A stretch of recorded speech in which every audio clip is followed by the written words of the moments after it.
मैं आपका मित्र दीपक तनेजा आप सभी का स्वागत करता हूं आपके सबसे लोकप्रिय चैनल योर कालचक्र में। मित्रों, केतु के नवम भाव में होने पर हमारे जीवन पर किस प्रकार के प्रभाव पड़ते हैं और हम उसको कैसे अपने लिए सकारात्मक रूप से उपयोग में ला सकते हैं, यानी हम पॉजिटिवली कैसे उस एनर्जी को यूटिलाइज कर सकते हैं कि वो हमारे लिए कंस्ट्रक्टिव एनर्जी बन जाए। बहुत सारे लोग ये बात करते हैं कि जो लिख दिया है कुंडली में वो होके रहेगा। अगर सब कुछ होना ही है तो मुझे ना ज्योतिष के बारे में जानकारी प्राप्त करने का इंटरेस्ट होना चाहिए, ना ही रेमेडीज़ की तरफ जाना चाहिए, क्योंकि वो तो होने वाला है। जबकि मेरा विश्वास है कि हम स्वयं अपने व्यवहार से, अपने कर्मों से, अपनी जीवन की शैली से, अपनी दिनचर्या से अपने भाग्य को बनाते हैं या उसको ख़त्म करते हैं।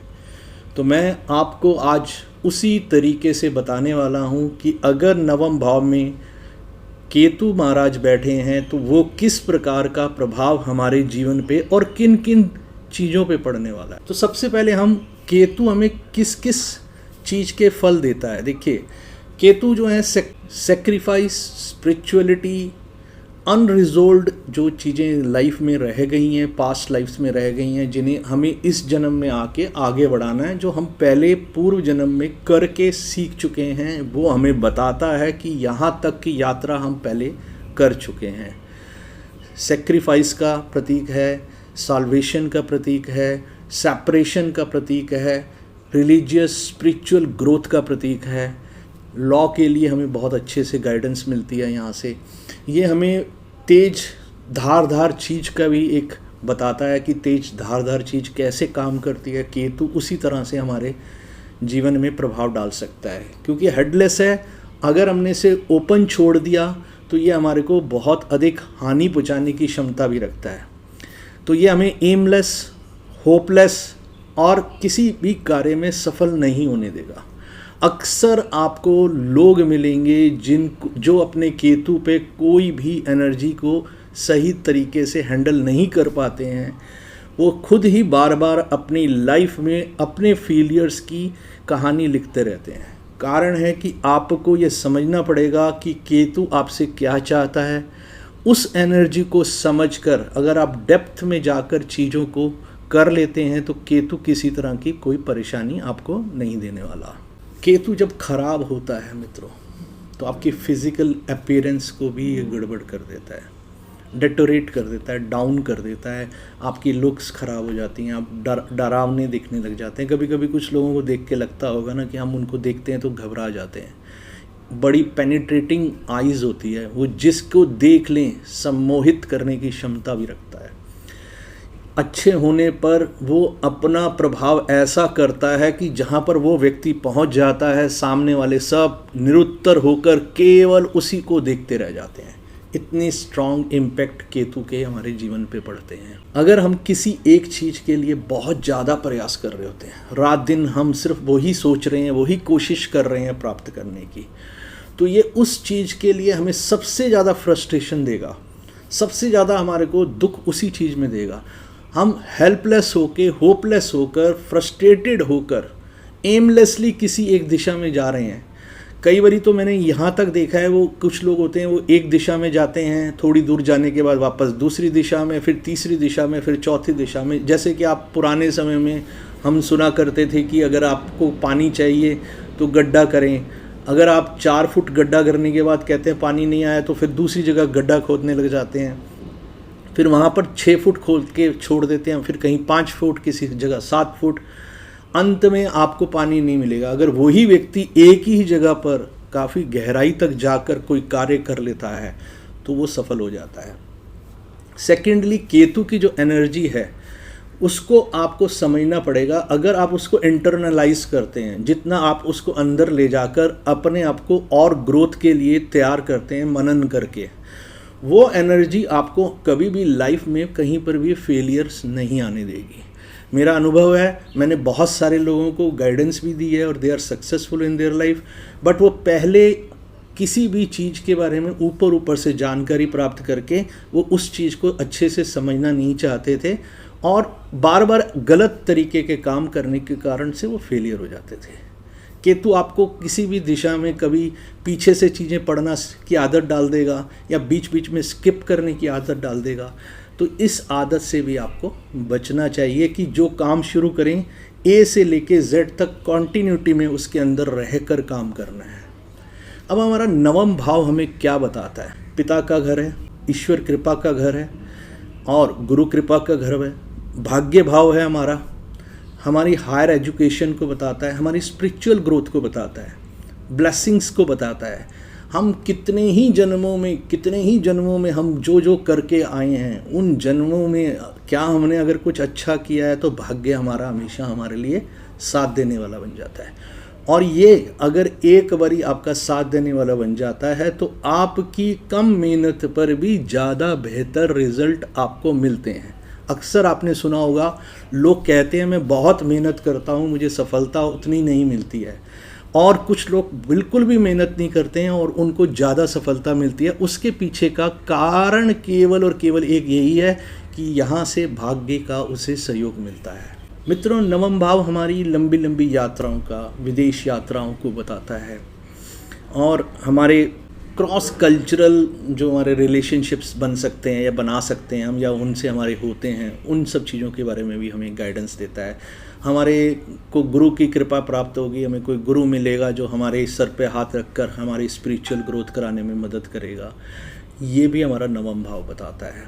पिता के साथ मेरे क्या संबंध हैं, मेरे पिता के जीवन में किस प्रकार की स्थितियां मेरे जन्म के बाद उत्पन्न हुई हैं, वो सारी स्थितियां यहाँ से पता चलती हैं। कुछ लोग अपने पिता के लिए भाग्यशाली होते हैं और कुछ लोगों के पिता उनके लिए भाग्यशाली होते हैं। ये हमारा नवम भाव से आप देखकर जान सकते हैं कि वो अपने पिता के लिए भाग्यशाली हैं या पिता उनके लिए भाग्यशाली हैं। कभी कभी आपको कुछ लोग मिलेंगे जो उनके जन्म के बाद वो धीरे धीरे स्पिरिचुअलिटी की तरफ चले जाते हैं और कुछ लोग पूरी लाइफ को इंजॉय करने के नाम पर वो आगे ऐसी जगह चले जाते हैं जहाँ से इस भाग्य भाव के जो पॉजिटिव ट्रेट्स उनको मिल सकते थे वो उनको प्राप्त नहीं हो पाते। मित्रों, ये टीचिंग का और पब्लिशिंग का, गाइडिंग का, गाइड करने वालों का, गाइडेंस लेने वालों का, ये सबको ये बताता है नवम भाव। यहाँ पर केतु की उपस्थिति आपके लिए ये बताती है कि या तो आपको इस जगह पर अगर आप डेप्थ में जाकर अपने आप को फोकस्ड होकर सही दिशा में सही तरीके से काम करेंगे तो ये एक्सेप्शनली आपको ग्रोथ दे देगा, स्पिरिचुअल ग्रोथ दे सकता है। अक्सर लोग पूछते हैं कि मेरी स्पिरिचुअल लाइफ कैसे रहने वाली है। आप चेक करें, अगर आप ओवरली ऑब्सेस्ड हैं अपनी हैबिट्स, हॉबीज़ और उन चीज़ों की तरफ तो आपकी स्पिरिचुअल ग्रोथ नहीं होगी। अगर आप चाहते हैं कि आप फ्रेंड्स, कोलीग्स, अपने कज़न्स और छोटे भाई बहन या अपनी हैबिट्स, हॉबीज़ को कंट्रोल करना सीख लेते हैं और उनकी तरफ टोटल फोकस्ड ना होके अपनी इस एनर्जी की जो पॉजिटिविटी है उसको बढ़ाने में काम करते हैं, स्पिरिचुअल ग्रोथ के लिए आपको सचमुच डेप्थ में जाके चीज़ें समझनी पड़ेंगी। अपने व्यवहार में, अपने जीवन में उन सब चीज़ों को लाकर आपको और बेहतर करना पड़ेगा। जैसे जैसे आप इन चीज़ों के ऊपर काम करेंगे ये आपको स्पिरिचुअल ग्रोथ देगा। और अगर ये एक बारी स्पिरिचुअल ग्रोथ देता है तो आप अपने जीवन में इस स्पिरिचुअल ग्रोथ के बेसिस पे बहुत सारी चीज़ें अपने आप बगैर कुछ कहे ही अचीव कर जाए। अन्यथा ये आपको एक हिपोक्रेट भी बना सकता है कि आप धर्म के नाम पर किसी के साथ झगड़ा करें, लड़ाई करें और एक दूसरे को कुछ गलत बोलें। ये आप पे निर्भर करता है कि अपनी आत्मा का आप विकास किस प्रकार से करना चाहते हैं। अगर आप अपनी आत्मा को ऊपर ले जाने में प्रयासरत रहेंगे तो ये बेहतर काम करेगा। ये डेप्थ में बॉन्डिंग दे सकता है फादर एंड सन के बीच में। जो आपके अपने पिता के साथ संबंध हैं उनमें गहरे आत्मीय संबंध हो सकते हैं या उनके साथ डिटैचमेंट या उनके साथ हमेशा ही कुछ ना कुछ अगेंस्ट में जाकर बात करने की आपकी आदत बना सकता है। It depends on you. आपकी स्पिरिचुअल ग्रोथ कितनी हुई है उसके बेसिस पे ये सभी प्रकार की चीज़ें होंगी। ये आपको इस प्रकार का ज्ञान दे सकता है जो बहुत दूर तक लहरों की तरह फैलता चला जाता है। ऐसा ज्ञान दे सकता है जैसे जंगल में आग लग जाती है और वो दूर दूर तक अपने आप को बढ़ाती चली जाती है, घेरती चली जाती है, अलग अलग जगहों तक फैलती चली जाती है। इस प्रकार का ज्ञान आपका बढ़ाया जा सकता है। इंटेलिजेंस के लिए बहुत अच्छी जगह है पब्लिशिंग, आपके पब्लिशर बनने के, बुक राइटिंग करने के, टीचिंग करने के, ये सभी चीज़ों में आपको स्पिरिचुअल ग्रोथ दे सकता है। हायर एजुकेशन जो हम बात करते हैं, ग्रेजुएशन तो अब नॉर्मल चीज़ रह गई है, पोस्ट ग्रेजुएशन या हायर एजुकेशन जो पीएचडी लेवल की होती है, उन सभी के लिए नवम भाव हमारा मोस्टली बहुत ज़्यादा इम्पॉर्टेंट होता है। अगर आप इस नवम भाव को सही तरीके से डायरेक्शन देकर उसकी रेमेडीज़ को फॉलो करेंगे और केतु को अपनी पॉजिटिव एनर्जी बनाएंगे, तो ये आपको ग्रोथ अनलिमिटेड लेवल तक ले जाएगा। जो चीज़ जाने उसको अपने अंदर ले जाएं, मनन करें, सीखें, जाने कि ये मेरे लिए किस किस प्रकार से परिवर्तन लाने में सहायक है। अगर आप ऐसा कर लेते हैं तो आप एक अद्भुत व्यक्तित्व के तौर पे समाज में अपना परिचय बना पाएंगे। ये हाउस ऑफ वैल्यूज़ है। जहाँ हाउस ऑफ वैल्यूज़ हैं, जहाँ पर मॉरल चीज़ों की इम्पोर्टेंस है, जहाँ पर आपको स्पिरिचुअलिटी की बात होती है, अगर आपने डेप्थ में इनको अपने अंतःकरण में उतार दिया तो आपके शब्दों का महत्व बढ़ जाएगा।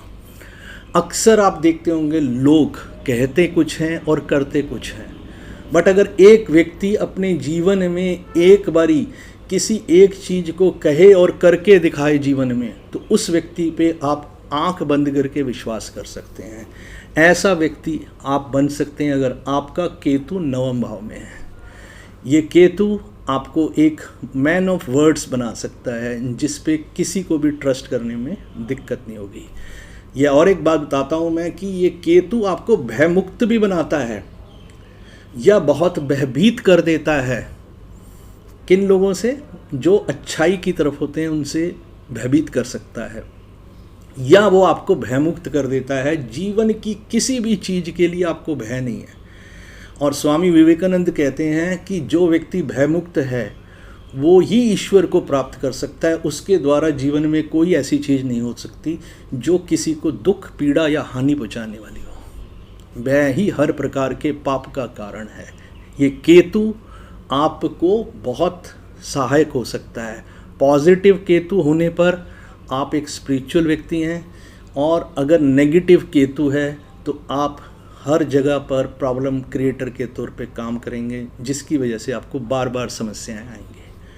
मित्रों, केतु के उपाय मैंने पहले भी बहुत बारी बताए हैं। उनमें से एक उपाय है गणेश अथर्वा शीष आपको हमेशा करना चाहिए। मंदिरों में पताका लगाएं, स्पिरिचुअल होने का प्रयास करें, संसारिक चीज़ों के पीछे ना भागें। दूसरा, दान धर्म का पालन करें। अगर आप लोगों को दान देते हैं तो ये केतु का अपने आप में एक उपाय है। केतु किसी को ये नहीं कहता लंगोट बांधकर आप फॉरेस्ट में चले जाइए, जंगल में जाइए और वहाँ उपासना करें। हम संसार में रहकर भी अपने जीवन में इस प्रकार की चीज़ें कर सकते हैं।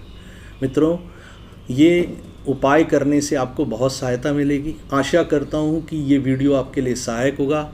मित्रों, आज के लिए बस इतना ही। फिर मिलते हैं एक नए विषय के साथ। नमस्कार, धन्यवाद।